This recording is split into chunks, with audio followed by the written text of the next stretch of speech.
Nous allons prendre nos Bibles. Nous sommes dans le livre des Hébreux, frère Boïka.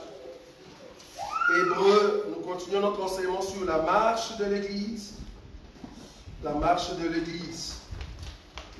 Hébreux chapitre 6, à partir du premier verset, frère Boïka. Je lis au nom de Jésus. Amen. C'est pourquoi, laissant les éléments de la parole de Christ, tendant à ce qui est parfait, sans poser de nouveau le fondement du renoncement aux œuvres mortes, de la foi en Dieu, de la doctrine des baptêmes, de l'imposition des mains, de la résurrection des morts et du jugement éternel. Ce que nous ferons si Dieu le permet. Car il est impossible que ceux qui ont été une fois éclairés, qui ont goûté le don céleste, qui ont eu part au Saint-Esprit, qui ont goûté à la bonne parole de Dieu et les puissants du siècle à venir, et qui sont tombés, soient encore renouvelés et amenés à la repentance, puisqu'ils crucifient pour leur part le Fils de Dieu et l'exposent à l'ignominie. Marc chapitre 16, à partir du 15e verset jusqu'à la fin. Marc 16, à partir du 15e verset jusqu'à la fin. Puis il leur dit, allez par tout le monde et prêchez la bonne nouvelle à toute la création. Celui qui croira et qui sera baptisé sera sauvé, mais celui qui ne croira pas sera condamné. Voici les miracles qui accompagneront ceux qui auront cru. En mon nom, ils chasseront les démons, ils parleront des nouvelles langues, ils saisiront des serpents. S'ils boivent quelques breuvages mortels, il ne leur fera point de mal. Ils imposeront les mains aux malades et les malades seront guéris. Le Seigneur, après avoir parlé, fut enlevé au ciel et il s'assit à la droite de Dieu. Et ils s'en allèrent prêcher partout. Le Seigneur travaillait avec eux et confirmait la parole par les miracles qui l'accompagnaient. Parole du Seigneur. Amen. Comme vous le savez, depuis un certain temps, nous avons commencé notre enseignement sur la marche de l'Église. Et cette marche ne prendra fin que quand le Seigneur viendra. Cette marche veut dire tu mets en pratique la parole de Dieu, la doctrine de Dieu. Si tu le mets en pratique tel que la Bible l'a écrite, alors tu vas voir le Seigneur. Si seulement tu ouvres ton cœur pour accepter ces grands dieux. Nous avons commencé la partie que j'appelle ici l'imposition de main. L'imposition de main, comme j'avais dit la fois passée, c'est quoi? C'est représenter Dieu dans la vie d'une personne. Le Dieu qui est esprit, une personne qui t'impose le main, cette personne communique Dieu dans ta vie. Vous voyez cela? Communique Dieu dans ta vie, afin qu'il y ait un miracle, un pouvoir, une recommandation. C'est très important. Alors, le mercredi passé, nous avons vu les 3 occasions par lesquelles je dois imposer le main. Quand est-ce que je dois imposer le main? J'avais dit il y a 3 occasions. On a vu la première occasion, c'était quoi? En cas de maladie. C'est Marc chapitre 16, à partir du verset 15 jusqu'au dernier, c'est-à-dire jusqu'au verset 18. Donc, une personne qui est bénie de Dieu, une personne qui a besoin de manifester Dieu, une personne qui a besoin de manifester la puissance de Dieu, qu'est-ce que cette personne va faire? Tu as besoin au fait de recevoir de la part du Seigneur une visitation.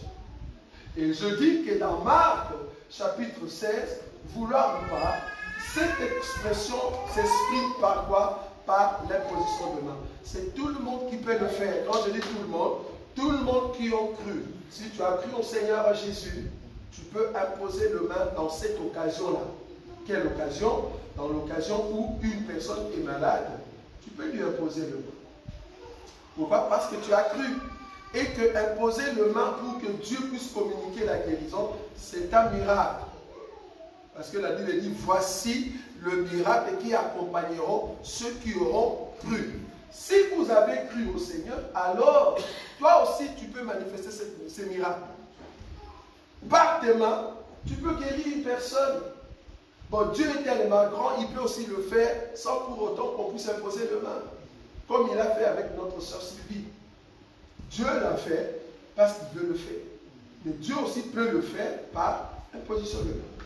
Vous voyez cela? C'est-à-dire, si toi tu crois que tu es le représentant de Dieu, en d'autres termes, quand tu pries pour une personne, tu représentes la guérison qui est Dieu, afin que la personne reçoive le miracle. Et si tu crois dans ton cœur que c'est Dieu qui guérit, ce n'est pas toi. Toi, ce que tu fais, c'est juste faire l'acte doctrinal, imposer le main. Tu imposes, tu dis, Seigneur, tu as dit que vous imposerez les mains aux malades.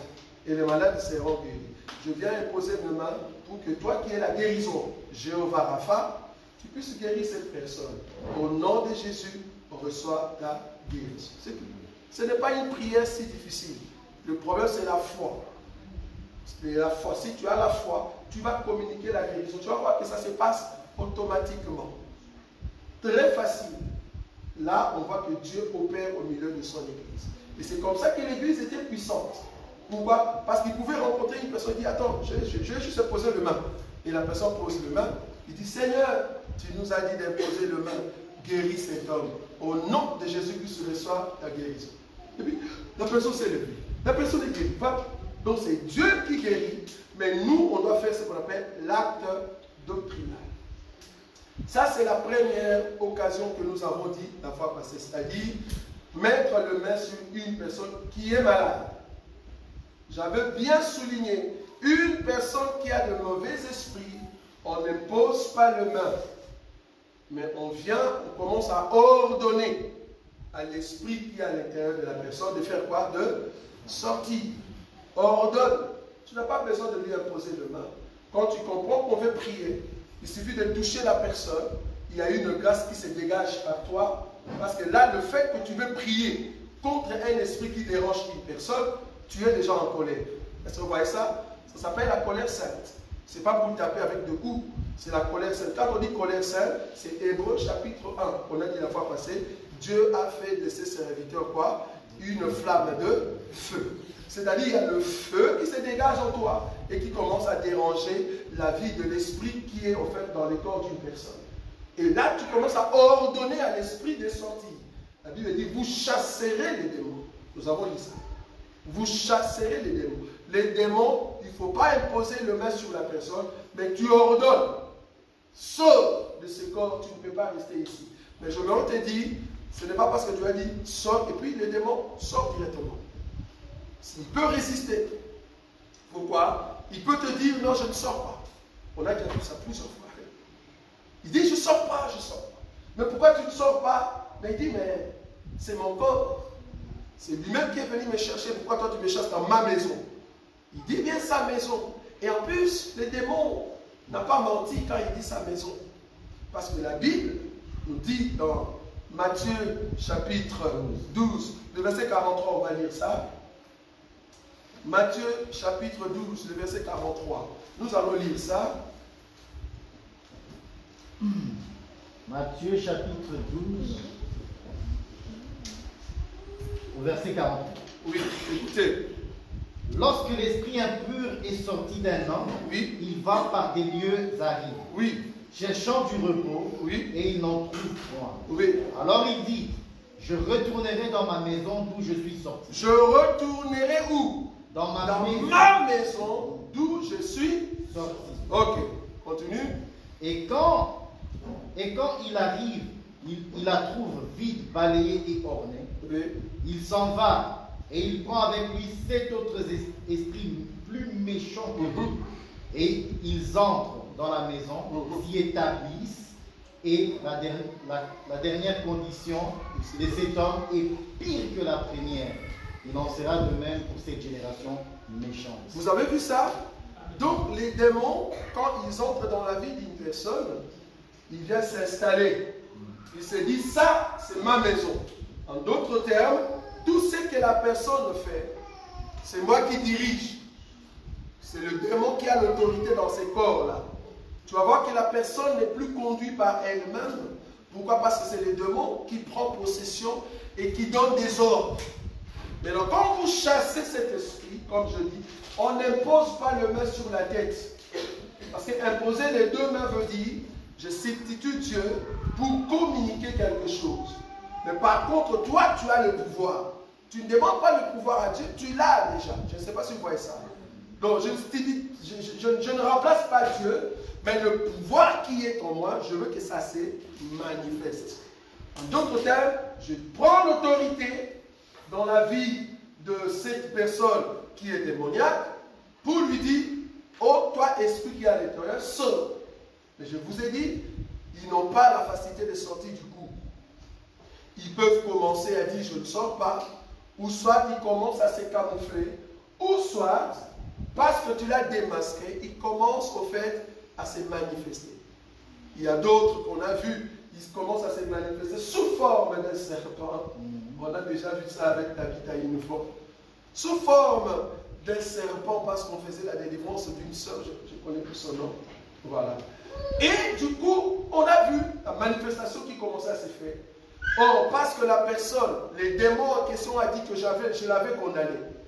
Tu vois, les démons a dit que j'avais condamné la personne à devenir folle, parce que c'était une fille, à devenir folle. Et dès que les démons a dit ça, nous avons vu la petite, tu vois, c'est pas une jeune fille, vraiment elle a l'âge de ma fille, à peu près, et la fille commençait à devenir, comme on dit, de folle, tu vois, une personne qui est malade mentale, sur place. Et on a compris que ça, c'est vraiment un démon qui était en train, en fait, de se manifester. Et c'est comme ça qu'on a chassé ces démons-là. Donc, devant un démon, devant un esprit, on ne pose pas les mains. Non. On dit et on chasse. Tu utilises la force, l'onction que tu as, la puissance, le feu, qui se dégage en toi pour chasser cet esprit. J'avais martelé la fois passée. Quand tu chasses un démon, fais attention. Tu peux parler au démon comme tu ne peux pas. Pourquoi? Parce que si tu oses parler avec un démon, alors que toi-même tu sais que ta vie n'est pas en ordre avec le Seigneur, fais gaffe. Pourquoi? Parce que le démon va t'étaler. Le démon va te dire, toi, tu oses me chasser de ce corps. Tu as oublié ce qu'on a fait avec toi. Hier, on était avec toi. Non? Il te donne les noms de l'hôtel. Il va te donner les noms de l'hôtel là où tu l'as fait. N'est-ce pas que tu étais dans la forêt avec telle personne quand tu l'embrassais? Il donne la place. Est-ce que vous voyez ça? Parce que les démons savent. Ils savent comment manipuler les gens et comment diriger les gens. Et si tu oses les chasser, alors que tu es son ami, ben il va te détaler devant tout le monde. C'est pour ça que je dis, sois sûr que tu as le Christ Jésus et que tu ne marches plus dans l'impureté. Tu marches dans la pureté, alors tu peux chasser un démon. C'est très important. Ça va?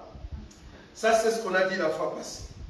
Aujourd'hui, nous allons voir la deuxième occasion, frère Boïka. Je suis dans le livre de Actes des Apôtres, chapitre 2, le verset 38 d'abord. Actes des Apôtres, chapitre 2, le verset 38. Pierre leur dit, oui, répentez-vous et que chacun de vous soit baptisé au nom de Jésus-Christ pour le pardon de vos péchés. Et vous recevrez le don du Saint-Esprit. Car la promesse est pour vous, pour vos enfants et pour tous ceux qui sont au loin, aussi, en aussi grand nombre que le Seigneur notre Dieu les appellera. 40. Et par plusieurs autres paroles, il les conjurait et les exhortait, disant, sauvez-vous de cette génération perverse. Merci. Donc ici, nous voyons Pierre, après avoir reçu le Saint-Esprit, le baptême du Saint-Esprit, qu'est-ce que Pierre va faire? Il va commencer à parler en langue avec d'autres disciples qui étaient avec lui dans la chambre haute. Et qu'est-ce qui s'est passé?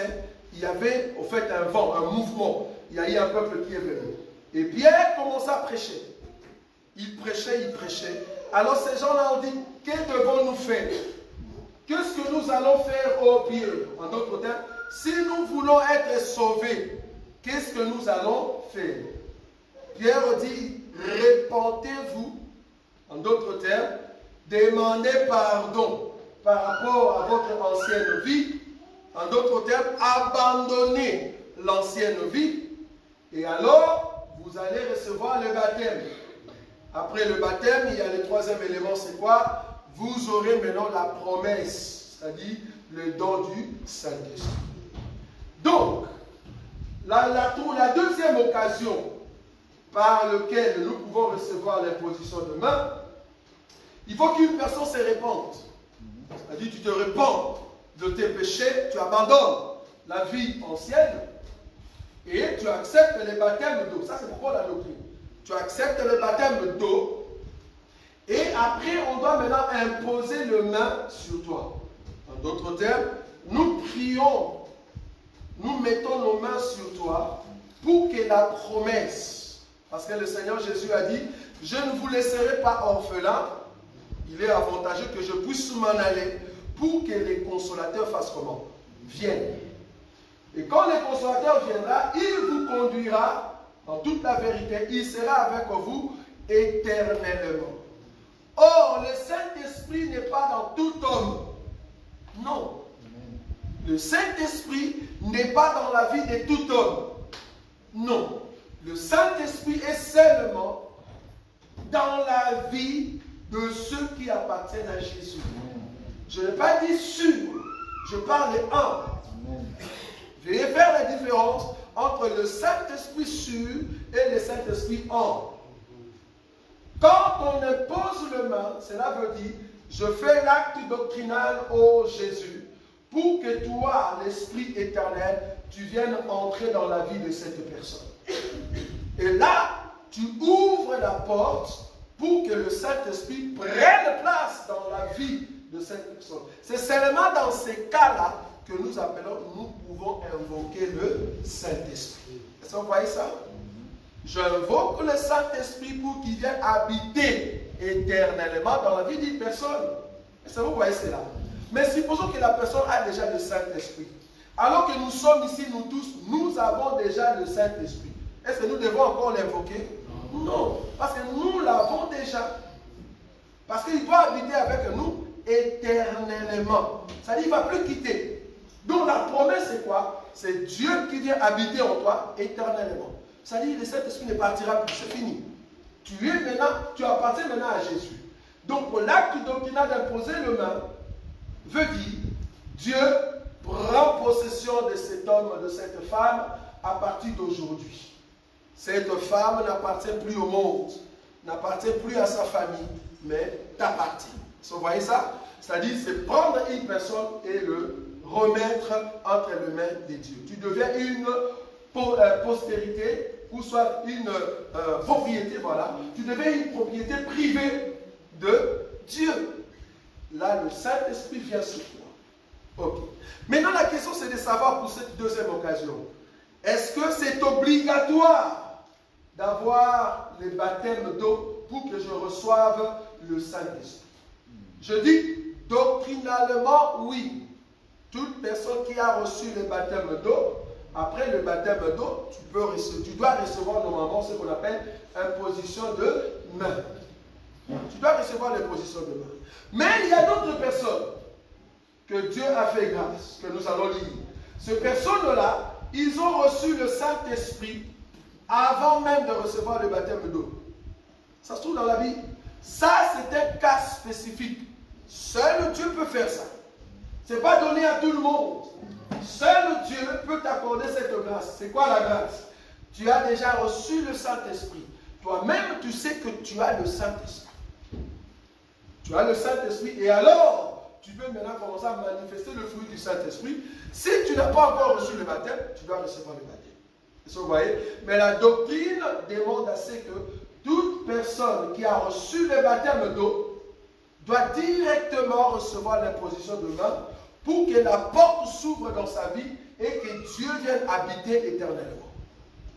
Là, tu deviens différent de tout homme, de toute femme que tu vois dans la rue.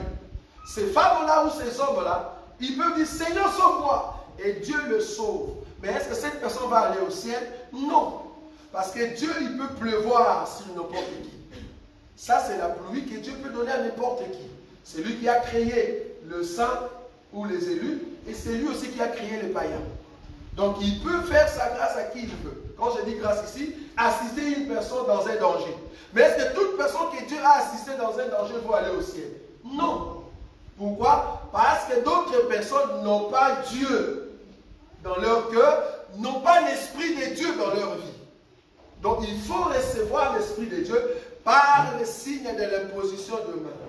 Et ça, vous voyez, c'est là très important. Nous allons voir maintenant dans la Bible, il y a d'autres personnes qui ont reçu l'Esprit de Dieu, la vie de Dieu, sans pour autant recevoir le baptême, mais ils ont reçu le baptême après. C'est-à-dire qu'ils ont déjà reçu le Saint-Esprit, et c'est là qu'après ils peuvent recevoir le baptême. Actes des apôtres, frère Boïka, le verset 8 d'abord, on commence là-bas. À partir du verset 8, acte 9, à partir du verset 8. Actes des apôtres, chapitre 9, à partir du verset 8. Okay. Acte 9, oui. À partir du verset 8. Oui. Saul, oui. Saul se leva de terre et quoique ses yeux fussent ouverts, il ne voyait rien. On le prit par la main et on le conduisit à Damas. Un instant. Donc ici, vous comprenez qu'il est tombé parce qu'il a rencontré Jésus. Comme il ne voyait pas, on l'amène où? À Damas. Parce que Jésus lui avait dit, entre à Damas, on te dira ce que tu dois faire. Donc le verset 9, écoutez. Il resta 3 jours sans voir et il ne mangea ni ne but. Saul a fait le jeûne de 3 jours. Pourquoi? Parce qu'il sait ce qu'on appelle jeûne. Le jeûne de 3 jours, jeûne sec. 3 jours veut dire, tu ne manges pas, tu ne bois pas. Et je me te dire, tu ne mourras pas. S'il y a quelqu'un qui me dit, 3 jours. Ben oui, c'est normal parce que chaque matin, tu as l'habitude de manger du pain. C'est normal.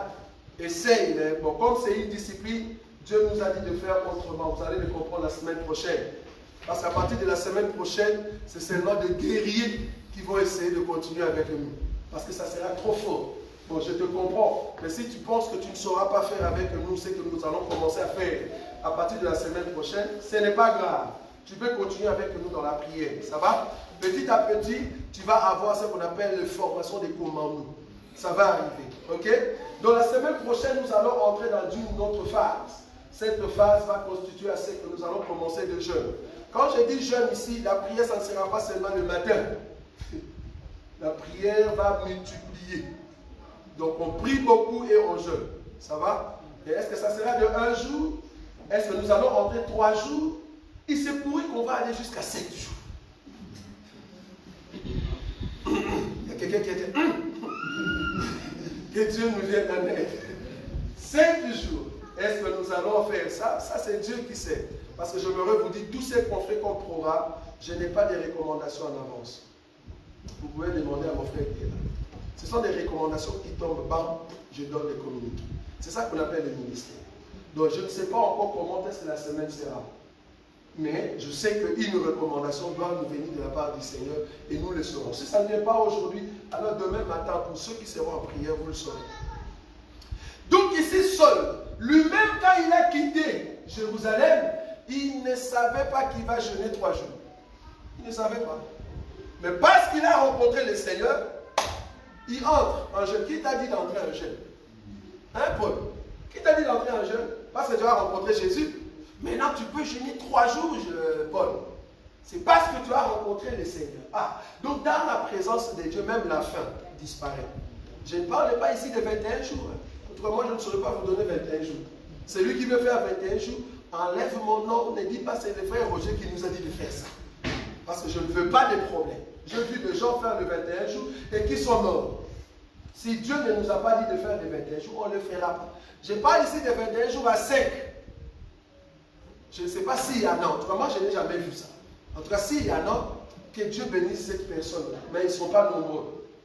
21 jours à sec, ah, que Dieu te garde. Mais en tout cas, 40 jours, je ne crois pas. Pour faire les 40 jours à sec, il faut que tu sois Jésus, ou soit Moïse, ou soit Élie. Pourquoi? Parce que ce sont des gens qui étaient sur terre, mais qui ne vivaient pas sur terre. Vous voyez ça? 40 jours à sec, frère. Et puis là, vous dites à tout le monde, nous avons fait 40 jours. Est-ce que c'était à sec? Non, c'était une discipline comme nous autres. Nous, on va faire 70 jours. S'il dit 40 jours, tu dis, mais nous, on a fait 70. Là, tu nous montres que c'est une discipline. Ça va? Les 70 jours, tu ne sauras pas le faire à sec. Même 40 jours, ce n'est pas possible. Ça va?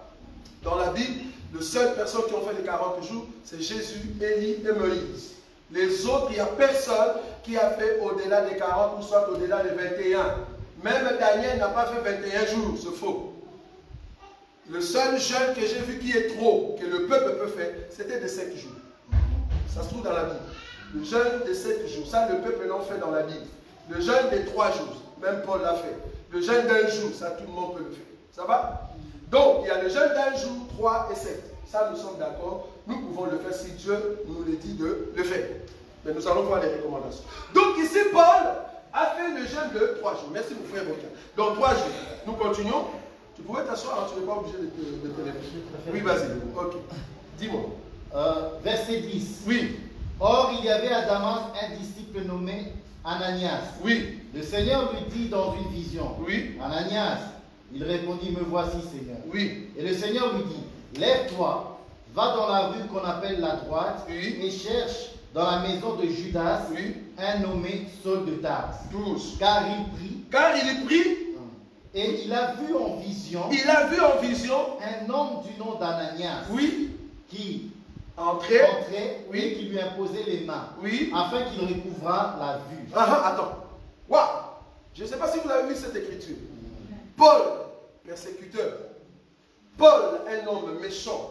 Paul, qui veut mettre, soi-disant, son école de pharisien contre les chrétiens. Il vient à Damas, il rencontre Jésus. Il jeûne pendant 3 jours. Et du coup, qu'est-ce qui se passe? Il y a un don de vision. Est-ce que vous voyez cela? Un don de vision. En d'autres termes, il voit clair. Un homme, pas une femme. Dans une vision. Il voit très clair que c'était un homme. Cet homme s'appelle Ananias. Cet homme a ouvert une porte. Cet homme est entré là où j'étais.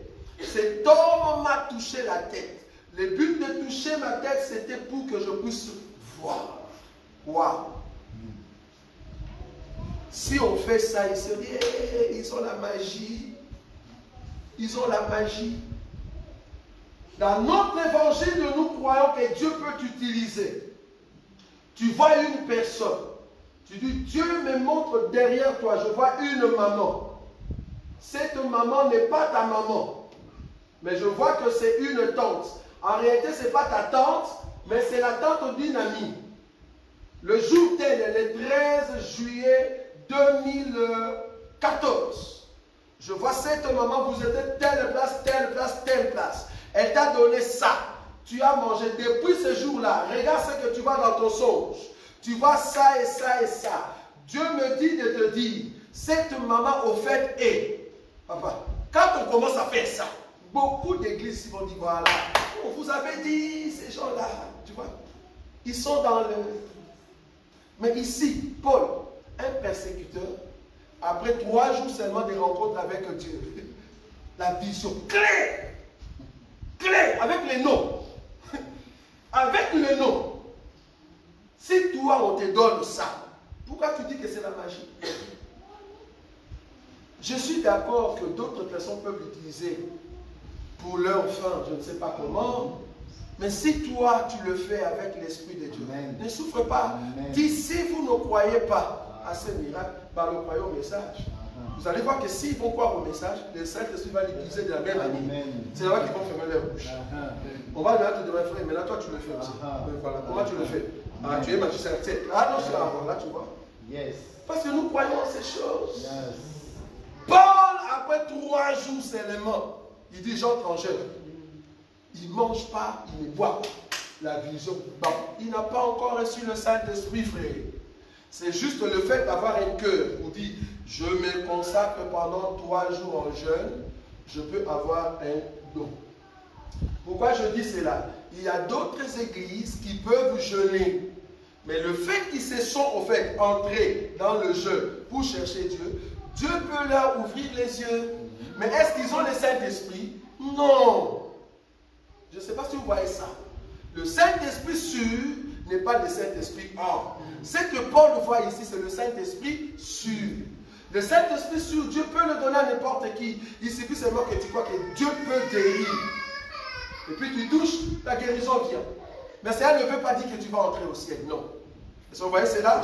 On continue l'écriture. Donc là, c'est un don qui se manifeste avant même qu'il puisse recevoir le Saint-Esprit. Mais remarque quand même l'écriture qui continue après. Ananias répondit, Oui. Seigneur, j'ai appris de plusieurs personnes tout le mal que cet homme a fait à tes saints dans Jérusalem. Oui. Et il a ici des pouvoirs de la part des principaux sacrificateurs pour lier tous ceux qui invoquent ton nom. Mais le Seigneur lui dit, va, car cet homme est un instrument que j'ai choisi pour porter mon nom devant les nations, devant les rois et devant les fils d'Israël. Et je lui montrerai tout ce qu'il doit souffrir pour mon nom. 17. Ananias sortit, et lorsqu'il fut arrivé dans la maison, il imposa les mains à Saul en disant, Puis, écoutez. Saul, mon frère, Oui. le Seigneur Jésus qui t'est apparu sur le chemin par lequel tu venais, m'a envoyé pour que tu recouvres la vue et que tu sois rempli du Saint-Esprit. Parole du Seigneur. Amen. Le Seigneur m'a envoyé pour que tu recouvres quoi? La vue et pour que tu reçoives le Saint-Esprit. Tu sois rempli du Saint-Esprit. C'est par imposition. Qu'est-ce que Ananias a fait avec son imposition? Il a fait la première occasion, c'est-à-dire vous imposerez le main aux malades et les malades seront comment? Guéris. Donc les écailles qui étaient dans les yeux de Paul tombent. La même imposition, comme Paul devait au fait recevoir quelque chose venant de la part de Dieu, c'est-à-dire le Saint-Esprit, il dit pour que tu sois aussi rempli du Saint-Esprit. Mais comme Ananias, écoutez, comme Ananias avait déjà reçu de la part de Dieu la reconnaissance que c'est un instrument que je veux utiliser dans mon œuvre, la même imposition de main, c'est pour reconnaître Paul comme étant un instrument entre les mains d'Israël. Donc, une imposition qui a fait trois choses. Je ne sais pas si vous avez vu ça. La position d'Ananias, premièrement, c'est pour la guérison, c'est-à-dire Marc chapitre 16, à partir du verset 15. La même imposition de main, c'est au fait pour qu'il puisse recevoir le baptême, pour qu'il puisse recevoir le Saint-Esprit, c'est-à-dire Actes des Apôtres chapitre 2, le verset 38. La même imposition de main, c'est pour qu'on puisse reconnaître Paul comme étant instrument pour les saints. Vous avez vu ça? Très important. Donc là, nous voyons que Paul avait d'abord reçu ce qu'on appelle l'imposition de main. Il a reçu par imposition de main quoi? Le Saint-Esprit. Vous voyez ça? Le Saint-Esprit. Mais remarquez juste le verset qui vient après, frère Boïka, que je n'ai pas lu. Excusez-moi. Le verset 18. Oui. Au même instant, il tomba de ses yeux comme des écailles. Oui, ça c'est la guérison. Et il recouvra la vue. Oui. Il se leva et fut baptisé. Voilà.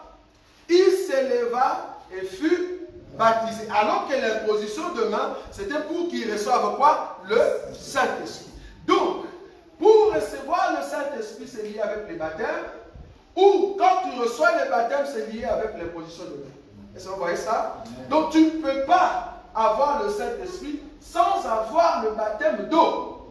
Tu ne peux pas avoir le baptême d'eau sans avoir l'imposition de main. Est-ce que vous voyez cela?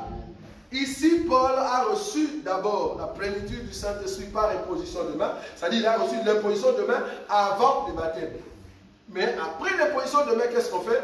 On lui donne quoi? Le baptême. Nous allons voir le même cas, c'est-à-dire une personne qui reçoit le Saint-Esprit, mais après le Saint-Esprit, il faut lui donner au fait quoi? Le baptême. Ça va? Actes des Apôtres chapitre 10. Je prends d'abord le verset 43 jusqu'à 48. Je lis au nom de Jésus. Oui. Tous les prophètes rendent de lui le témoignage que quiconque croit en lui reçoit par son nom le pardon des péchés. Ça c'est Jésus. Oui, continue. Comme Pierre prononçait encore ces mots, le Saint-Esprit descendit sur tous ceux qui écoutaient la parole. Continue. Tous les fidèles circoncis qui étaient venus avec Pierre furent étonnés de ce que le don du Saint-Esprit était aussi répandu sur les païens. Parce qu'ils ont reçu la promesse, ça c'est le païen, oui.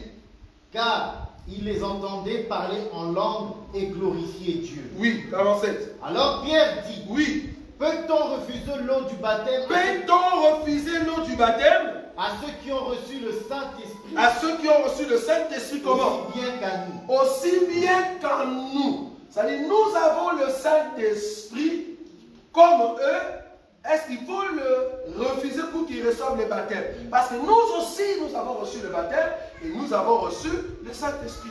Maintenant, eux, ils ont reçu le Saint-Esprit. On ne peut pas leur refuser quoi? Le baptême. Amen. Donc ici, nous voyons deux cas où une personne a déjà reçu le Saint-Esprit, mais il faut l'amener dans les eaux du baptême. Amen. Ce n'est pas parce que tu as reçu le Saint-Esprit que tu n'as plus besoin des eaux du baptême. Non, là, tu ne respectes pas la doctrine. Parce que la doctrine, c'est la pratique de la parole de Dieu. Donc, tu dois le mettre en pratique. Tu as reçu le Saint-Esprit, gloire à Dieu. Mais il te faut passer dans les eaux du baptême. Vous voyez ça? Maintenant, nous allons voir le dernier élément. Là où d'autres personnes, ils ont déjà reçu le baptême. Mais ils n'ont pas reçu le Saint-Esprit. Pourquoi? Parce qu'il leur manquait quelque chose. Ils ont reçu le baptême, mais leur baptême n'est pas juste. Maintenant, il faut faire quelque chose pour que les baptêmes soient justes, en fait, que le Saint-Esprit vienne dans leur vie. Actes des Apôtres 19. Dans ces cas ici, on a besoin de l'imposition de main. Actes des Apôtres chapitre 19 à partir du premier verset. Pendant qu'Apollos était à Corinthe, Paul, après avoir parcouru les hautes provinces de l'Asie, arriva à Éphèse. Oui. Ayant rencontré quelques disciples, il leur dit, oui. Avez-vous reçu le Saint-Esprit quand vous avez cru? Avez-vous reçu le Saint-Esprit quand vous avez cru? Pourquoi? Marc chapitre 16, là où le frère a lu le verset 15. À ceux qui croiront, voici le miracle qui accompagnera ceux qui auront cru. En mon nom, vous chasserez quoi? Tu ne peux pas chasser les démons si tu n'as pas le Saint-Esprit. Or, pour avoir le Saint-Esprit, il te faut l'imposition de main. Pour recevoir l'imposition de main, il te faut le baptême. Je ne sais pas si vous voyez ça. Baptême, imposition de main, Saint-Esprit, alors le miracle vous accompagne. Ça va? Écoutez. Avez-vous reçu le Saint-Esprit quand vous avez cru? Ils lui répondirent, nous n'avons même pas entendu dire qu'il y a un Saint-Esprit. 3. Il dit, de quel baptême avez-vous été baptisés? Et ils répondirent, du baptême de Jean. Alors Paul dit, Jean a baptisé du baptême de repentance, disant au peuple de croire en celui qui venait après lui, c'est-à-dire en Jésus. Sur ces paroles, ils furent baptisés au nom de Jésus, au nom du Seigneur Jésus. 6. Lorsque Paul leur eut imposé les mains, le Saint-Esprit vint sur eux et ils parlèrent en langue et prophétisaient. 7. Ils étaient en tout environ 12 hommes. Voilà. Ici, nous voyons un cas où quelques disciples ont reçu déjà le baptême. Mais le problème, que c'était le baptême de qui? De Jean. Or, le baptême de Jean, c'était le baptême de repentance. Croire à celui qui venait. Le baptême de Jean, ce n'est pas pour l'Église. Le baptême de Jean, c'était pour Israël, de croire à celui qui venait. Mais nous, le baptême que nous recevons, c'est le baptême de Jésus. Le baptême de Jésus, c'est quoi? Le pardon de nos péchés. Vous voyez ça? Actes chapitre 2, le verset 38. Le pardon de nos péchés. Pour fuir cette génération. Maintenant, si tu reçois ce baptême de Jésus, alors on peut maintenant t'imposer le main pour que la promesse, le Saint-Esprit, vienne sur toi. Et c'est comme ça que tu deviens une propriété privée de Dieu. À chaque fois, tu sais rappeler à Dieu, mais c'est toi, au fait, qui m'as visité. Tu habites maintenant à moi. Comment tu me laisses à ces moments? À moins que ce soit une recommandation du Seigneur. Mais tu ne peux pas me laisser. Parce que toi et moi, nous sommes maintenant un. Est-ce que vous voyez ça? Parce que tu as maintenant l'Esprit de Dieu en toi. Ici, ces gens-là, après avoir reçu maintenant le baptême de Jésus, la Bible dit, Paul a maintenant imposé le même parce qu'ils n'avaient pas le Saint-Esprit. Bien qu'ils ont reçu le baptême des gens, il fallait qu'on puisse mettre le main sur eux, afin que le Saint-Esprit vienne dans leur vie. Je répète encore, dans ces cas ici, nous pouvons invoquer le Saint-Esprit pour qu'il vienne dans la vie d'une personne. Mais si tu as déjà le Saint-Esprit, on ne peut plus invoquer le Saint-Esprit. C'est pour cela, nous ici dans l'église, vous n'allez jamais voir que nous prenons un sujet. Maintenant frère, lève-toi, nous allons maintenant invoquer le Saint-Esprit. On ne peut pas. Je ne peux pas invoquer quelqu'un que j'ai déjà. On n'invoque pas le Saint-Esprit dans la vie d'un enfant de Dieu. Parce qu'il a déjà. Tu vas invoquer le Saint-Esprit dans la vie d'un païen. Une personne qui n'a pas Christ. Tu veux que la vie de Dieu, la promesse de Dieu entre dans sa vie par imposition de main. Or, nous tous, nous sommes déjà passés par le vrai baptême. Ce jour-là, nous avons déjà reçu le Saint-Esprit. La prière qu'il faut faire, c'est demander à l'Esprit qui est déjà avec nous de se manifester. C'est ça la prière. Ne dis pas invoquer le Saint-Esprit. Non.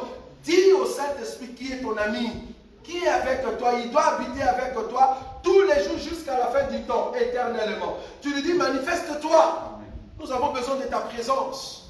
Manifeste-toi au milieu de ton peuple. C'est ce qu'il faut faire lors d'un culte. Il ne faut pas dire, nous allons invoquer le Saint-Esprit. Mais Saint-Esprit manifeste. Ça va? Voilà. Ça, c'était le cas où une personne, après avoir reçu le baptême d'eau, on doit au fait appliquer l'imposition de main qui est un acte doctrinal. Ou soit tu as déjà reçu le Saint-Esprit. Là, c'est Dieu lui-même qui t'a au fait donné cette grâce-là. Mais tu dois passer par les baptêmes d'eau et on doit t'imposer le main. Ce n'est plus pour recevoir le Saint-Esprit, mais c'est juste pour accomplir l'acte doctrinal. Est-ce que vous voyez ça? Okay. Ça, c'était la deuxième occasion. La dernière occasion, dans quel moment nous pouvons imposer le main sur une personne? Je dis que la première occasion, c'est en cas de maladie. La deuxième occasion, c'est pour le baptême, pour recommander, pour que la personne reçoive la promesse de Dieu, c'est-à-dire le Saint-Esprit. La troisième occasion, c'est pour recommander une personne. C'est-à-dire, je veux recommander quelqu'un. Je veux recommander mes enfants. Je veux recommander cet homme. Tu veux le recommander à qui? À Dieu. Dans le cadre de la recommandation d'une personne à Dieu, tu dois aussi imposer le main. Premièrement, je peux recommander, par exemple, mes enfants entre les mains du Seigneur. Je peux recommander, par exemple, ma famille entre les mains du Seigneur. Je veux, par exemple, envoyer, ou soit mon enfant veut voyager. Je veux le recommander entre les mains du Seigneur. Si je suis chrétien, je peux prier pour cet enfant-là. Ou soit, tu l'amènes auprès d'un serviteur de Dieu, il peut prier pour cet enfant-là. Je suis dans le livre de Matthieu. Matthieu. Ça s'appelle bénir une personne, ça va? Recommander cette personne pour son voyage, pour sa vie. Recommander un enfant pour toute sa vie, ça s'appelle bénir une personne. Je prends une écriture, je suis dans le livre de Matthieu 19, frère Boïka, les versets 13 à 15. Matthieu 19, 13 à 15. Dans ces cas ici, je peux imposer le main, mais ça s'appelle recommander une personne ou bénir une personne dans sa vie. Alors on lui amena des petits enfants, oui, afin qu'il leur imposât les mains, oui, et pria pour eux. Oui. Mais les disciples le repoussèrent. Et Jésus dit, laissez les petits enfants et ne les empêchez pas de venir à moi. Car le royaume des cieux est pour ceux qui leur ressemblent. Il leur imposa les mains et il partit de là. Ici, Jésus impose le main, pas la main. Impose le main sur les petits enfants. En d'autres termes, je vous bénis aux petits enfants. Grandissez dans la grâce du Seigneur. Vous voyez ça? Ça, tu sais le faire. Par exemple, ta fille va aller étudier ailleurs, ou soit pour l'école, tu veux que Dieu puisse assister ton enfant, tu veux qu'il puisse réussir dans ses examens, tout ça, tu peux l'appeler, viens, je veux te bénir. L'enfant peut s'asseoir, tu imposes tes mains. Tu as les droits. Tu imposes tes mains, tu bénis ton enfant. Ça va? C'est ce qu'on a vu la fois passée avec Jacob. Jacob a imposé les mains sur les enfants de Joseph. Est-ce que vous voyez? Là, tu donnes la bénédiction sur la personne. En d'autres termes, tu dis, oh Dieu, toi qui es la bénédiction, accompagne mon enfant, accompagne ce voyage, accompagne-nous partout où nous allons partir. Est-ce que vous voyez ça? C'est bénir une personne. Dans ces cas-là, dans cette recommandation-là, tu as le droit de recevoir l'imposition de main. Est-ce que vous avez vu ça? Ça, c'est dans les cas de bénir une personne. Deuxièmement, c'est-à-dire point B, dans la recommandation, c'est recommander une personne pour l'œuvre du Seigneur. Tout ce qui est l'œuvre du Seigneur nécessite l'imposition de main. Maintenant, ça dépend des paroles que tu prononces par rapport à l'œuvre en question. Quand je dis recommander une personne par rapport à l'œuvre du Seigneur, veut dire que le Seigneur, Dieu lui-même, que le Seigneur de gloire, vienne te diriger dans l'œuvre que tu vas faire. Je te recommande à Christ pour que ton ministère puisse aller de l'avant, ton diaconat puisse aller de l'avant, ton ministère de chantre, de réconciliation, que tout ça dans l'œuvre du Seigneur puisse aller de l'avant. Et là, tu bénis, en fait, tu recommandes la personne entre les mains du Seigneur. Est-ce que vous avez vu ça? Je vais lire une écriture ici. Je commence d'abord Actes. Actes chapitre 6. Ici, nous voyons le service des diaconats. Qu'est-ce qui s'est passé avec les apôtres? Ils ont prié. Ce n'est pas pour qu'ils deviennent des ministres. Non. Ce n'est pas pour qu'ils fassent un voyage. Non. Ici, c'est parce qu'ils devaient, en fait, administrer leur service de diaconat. Je suis dans Actes chapitre 6, le premier verset. En ces temps-là, les nombres de disciples augmenta et les hellénistes murmuraient contre les Hébreux parce que leurs veuves étaient négligées dans la distribution qui se faisait chaque jour. 2. Le 12 convoquèrent la multitude de disciples et dit: il n'est pas convenable que nous laissions la parole de Dieu pour servir aux tables. 3. C'est pourquoi, frères, choisissez parmi vous 7 hommes de qui l'on rende un bon témoignage, qui soit plein d'Esprit Saint et de sagesse, et que nous chargerons de cet emploi. 4. Et nous continuerons à nous appliquer à la prière et au ministère de la parole. 5. Cette proposition plut à toute l'assemblée. Ils élurent Étienne, homme plein de foi et d'Esprit Saint, Philippe, Prochor, Nicanor, Timon, Parménas et Nicolas, prosélyte d'Antioche. 6. Ils le présentèrent aux apôtres qui, après avoir prié, leur imposèrent le main. Remarquez ici les disciples qu'on a présentés auprès des apôtres, c'est-à-dire les Étienne et le Philippe et les autres. La Bible a dit qu'ils étaient déjà remplis de Saint-Esprit. Vous avez vu? Ils étaient déjà remplis du Saint-Esprit. Or, pour être rempli du Saint-Esprit, c'est-à-dire tu as le Saint-Esprit en toi, il faut d'abord qu'on puisse t'imposer le main. Pourquoi? Parce que tu avais reçu le baptême. Pourquoi? Parce que tu t'es repenti de tes péchés. Tu étais dans le péché, tu t'es repenti, tu reçois les baptêmes d'eau, tu reçois l'imposition de main, le Saint-Esprit vient en toi pour habiter pleinement. Donc si Étienne était rempli du Saint-Esprit, c'est parce qu'il a déjà reçu l'imposition de main après le baptême. Maintenant, c'est quoi cette imposition de main qu'on veut lui donner ici? C'est pour le recommander dans l'œuvre du Seigneur. Est-ce que vous voyez ça?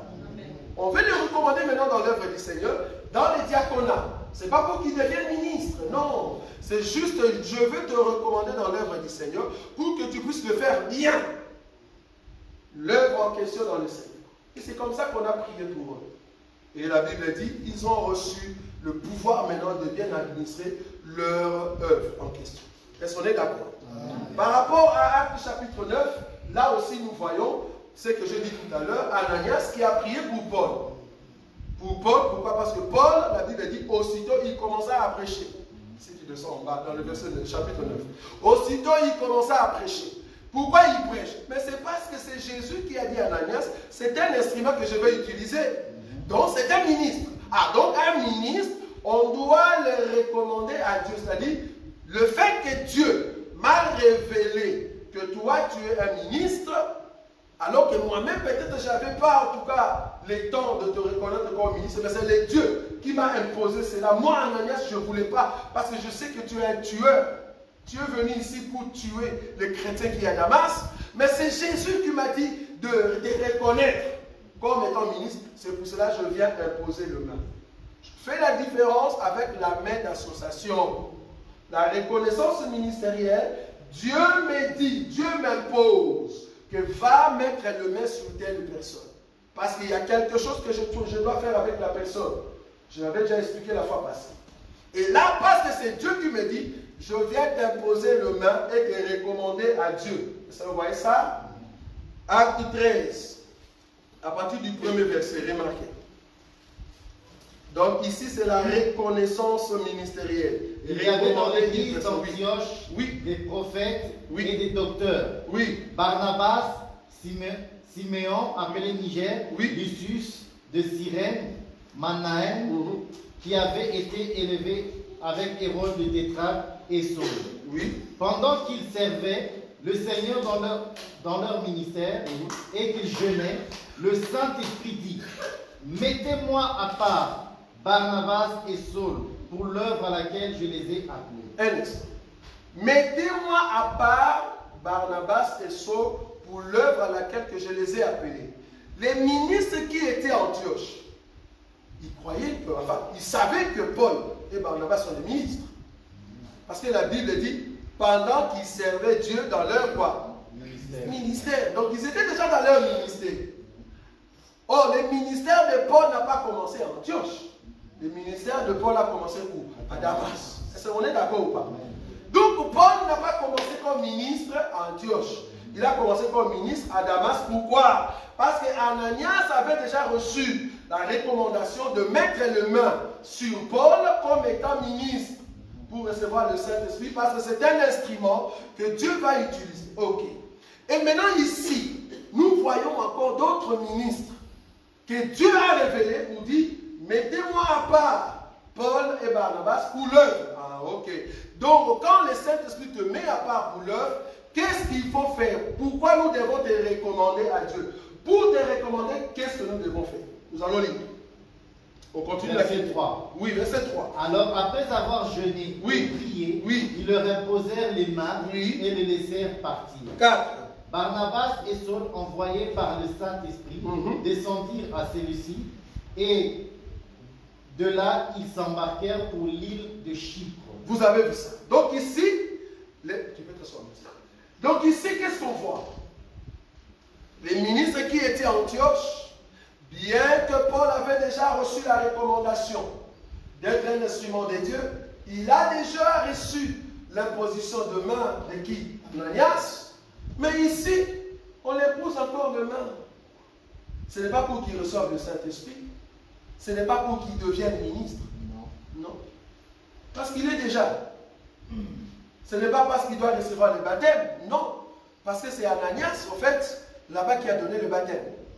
En tout cas, nous croyons que c'est Ananias qui lui a donné le baptême. Parce que le seul disciple qui était venu le voir dans la maison. Donc, il a déjà reçu le baptême, il a déjà reçu l'imposition de main. Mais ici, cette imposition de main, c'est quoi? C'est juste le recommander entre les mains du Seigneur pour l'œuvre à laquelle ils vont faire. Est-ce que vous voyez cela? Donc, on le met devant et on va prier pour eux. On le recommande au Seigneur par rapport au ministère. Donc, l'imposition de main à la troisième position, c'est quoi? Je veux recommander une personne que le Seigneur m'a dit de le recommander. C'est ça l'imposition de main. Je ne vais pas lui donner la main d'association. Je ne veux pas les consacrer. Non. Consacrer, c'est Dieu qui consacre.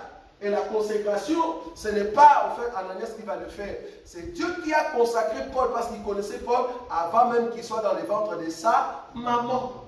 Dieu l'avait déjà consacré à être un ministre. Est-ce que vous voyez ça? Ça, c'est la consécration. Dieu l'avait déjà appelé. Nous tous, on n'était pas là.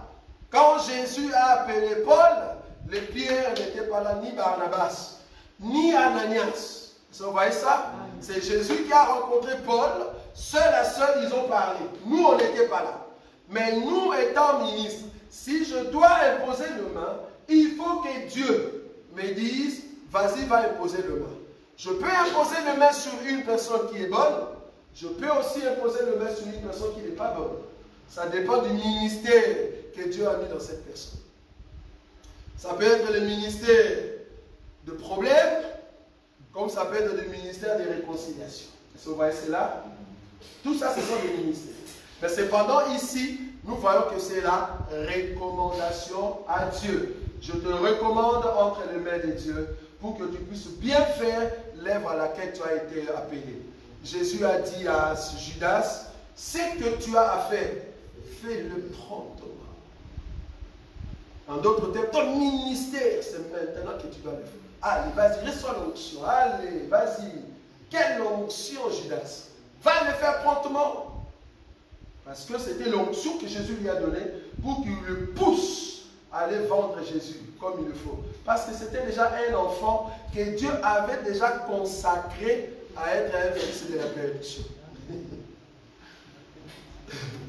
Dieu l'avait déjà choisi à être un fils de la perdition. Avant même qu'il soit né, déjà Dieu voyait qu'une telle personne va naître dans telle famille. Sa maman sera, son père. Mais cet enfant-là sera un fils de la perdition. Judas n'est pas fils de la perdition parce qu'il a vendu Jésus. Non. Judas est fils de la perdition par destinée. Amen. Les méchants ne sont pas méchants parce qu'aujourd'hui, il se met à tuer les Ukrainiens. Mais les méchants sont méchants parce que c'est une destinée. Supposons que c'est la bête, vouloir ou pas. On a parlé de la bête depuis Daniel, frère. C'est depuis Daniel qu'on a parlé de la bête. Même si on ne connaissait pas son nom, peut-être on ne savait pas qu'il va s'appeler Yakoshovit. Bon, peut-être on comprend maintenant. Mais du moins, cette prédestination a été déjà prédite par Dieu. Et Dieu le savait que la bête va venir. Il a déjà commencé à le dire avant. Alors que nous ne l'étions même pas nés. Ça va? Donc ça c'est Dieu. Donc ici, nous avons vu les trois occasions qui nous donnent le droit, nous qui sommes ministres, d'imposer le main, qui te donne en fait le droit aussi d'imposer le main sur tes enfants ou sur une personne qui est malade. Je vais exhorter une personne, parce que là nous avons terminé au fait la partie de l'imposition de main.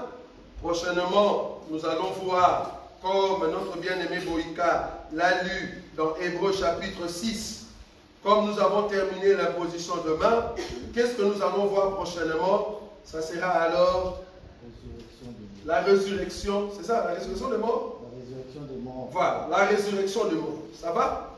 Nous allons voir maintenant l'enseignement, ce qu'on appelle la résurrection de mort. Pour être ressuscité, il faut que tu sois mort. Une personne qui est vivante, comment tu seras ressuscité? Il faut que tu sois mort. Si tu es mort, alors tu peux ressusciter. Donc la résurrection, c'est seulement pour le mort. Je m'aurais déjà te dire, dans la révélation, toute personne qui vient à Jésus, tu étais d'abord mort et le Seigneur t'a ressuscité. Et aujourd'hui, tu es puissant. Amen. Ça, c'est dans la révélation. Mais dans la chair aussi, il y a ce qu'on appelle la résurrection. Nous allons voir, il y a combien de résurrections dans la Bible.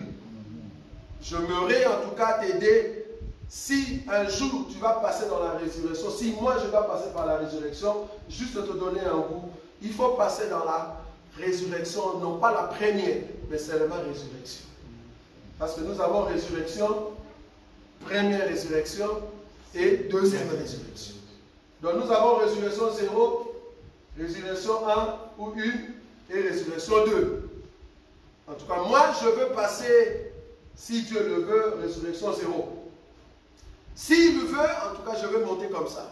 Ça sera un jour, je prêche ici. Quand je dis Alléluia, quand vous dites Amen, je ne suis pas là. Waouh! Quelle puissance! En tout cas, si toi, que chacun dise de sa part. Moi, je dis de ma part. Si toi, tu vas rester, si toi, tu vas répondre Amen, c'est-à-dire tu es resté. Est-ce que vous voyez ça? J'ai dit Alléluia. C'est pour tous ici, vous allez répondre Amen, alors que moi, je ne suis pas là. C'est-à-dire, vous êtes resté frère. Il faut dire, je ne vais pas répondre Amen, je ne serai pas là. Est-ce que vous voyez ça? Parce que nous croyons à la résurrection de mort. Le Seigneur viendra nous prendre pour que nous puissions monter. Moi, je crois à ça, l'enlèvement de l'Église. Ça sera la folie sur la face de la terre. Et nous allons entrer dans des détails pour vous montrer à quoi ressemble la technologie d'aujourd'hui. Si vous n'êtes pas au courant, j'aimerais déjà vous donner cette information. En 2024, l'OMS se prépare au fait à mettre en place une pandémie. Et cette pandémie, le but c'est quoi? C'est pour que tous ceux qui donnent leur argent à l'OMS, ils puissent décider dans quel pays on va injecter telle maladie pour que tel pays nous paye. Vous voyez, parce que tout ce qu'ils font, ce qu'ils ont fait dans leur Covid, c'était à cause d'argent. Si vous voyez, c'est là. Maintenant, nous allons vous montrer comment est-ce que le diable va travailler pendant ces temps où nous serons au ciel, alors qu'il y aura la première, ou soit la résurrection zéro. Ça va? Donc, je vais vous donner des détails et vous allez comprendre que ce n'est pas beau de vivre sur la terre après l'enlèvement. Fais un effort d'aller avec nous en enlèvement. Or, le seul moyen pour Nazakomata ngai, nazakomata ngai, nga nazakomata.